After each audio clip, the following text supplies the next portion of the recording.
So hey there guys, this is our first Q&A session. We asked you all on social media, so that's Twitter, Instagram and Facebook, to get us some questions and I will have a go at answering them. So we've got 3 here today and I'm just going to kick it off and see how we go. So the first one, Sandy asked, how would you go about deep cleaning a convertible roof and what products would you recommend? Well, when we clean a convertible roof in here, we like to use our AMDetails APC and a soft brush, so you can get the ones that you use for buffing your shoes, wooden handle, nice soft hull care. APC on there and work it in. Try not to use a pressure washer when you're working with convertible roofs because it can quite easily go in around the seals. So just use, a normal water with a jug or something, or a microfiber to clean that up. You could extract it if you've got the capabilities.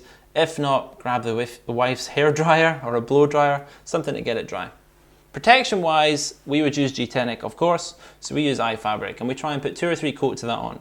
Couple of notes with this, you can either brush it on or spray it on. When you're spraying it on, be careful to cover up all your paintwork and plastics or have a good alcohol, so some IPA or something, so you can quickly remove that after you've sprayed it on. Hopefully it nails that one for you, Sandy. Let me know what you think. Up next, we've got Kyle and he has asked, do you use AM iron and tar on your wheels as part of your routine wash? And if so, do you need to apply a sealant afterwards? Okay, cool. That's quite a good question because a lot of people are worried about how often can they detar or de-iron. I'm going to assume you've detarred, de-ironed, clayed, polished and sealed your wheels. But you probably haven't. But if you have, and you're starting to spot that there is tar and iron on there, don't be worried about using it. The products are quite safe. They would gradually start to erode away any protection you've got over time, but just using them infrequently like this won't affect the protection at all really. So just spray them on there, use as you would, wipe it off. If you're worried and want to do a quick top up, you could use AMDetailer to top it up.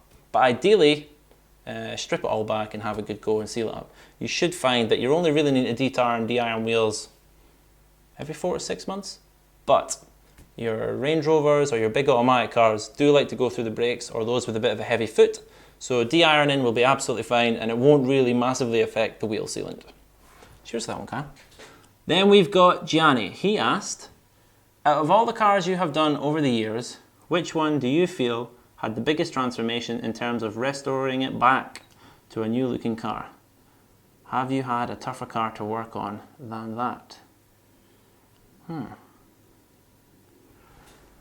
Which car would I think is the biggest transformation? Okay, yeah, cool. So a while back we have a local company up here that do your executive car travel, and they have some really cool Mercedes S-classes, and one of them was a bit older, the old shape, and he wanted to bring it in to look as good as the new fleet. So he got it in with us and booked it in for our enhancement package, which for us is a really good turnaround. It's a 2-stage polish, so the first one we can go quite hard and get most of the defects out. The second one refines it, jewels it, but also takes out any machine damage that we might have put in. The turnaround on it was magic. Really did look good. Check out our Flickr and Facebook. There's some great 50/50s. I think I've probably done a wheelie stool video knowing me. But the great thing I like about that is we now follow them. So when we see the car out at the weddings and stuff, you're thinking, we did that. That's really cool. And he comes in and uses all our chemicals to keep it topped up. That's the 3 questions for today. So perfect. Thank you very much. Asks again, we're going to pop it out there, but feel free to message us at any time on any of the social medias. Not sure how often we're going to do these, but we'll try and do them as often as we can. And when we do, ask questions. Thank you very much. Hi there guys, so I hope you really enjoyed that video. If you did, please like it below. If you've got any questions on it, fire us a comment. And if you want to see more, then subscribe. You can also find us at www.amdetails.co.uk, and we're on all the social medias. You just got to search for AMDetails.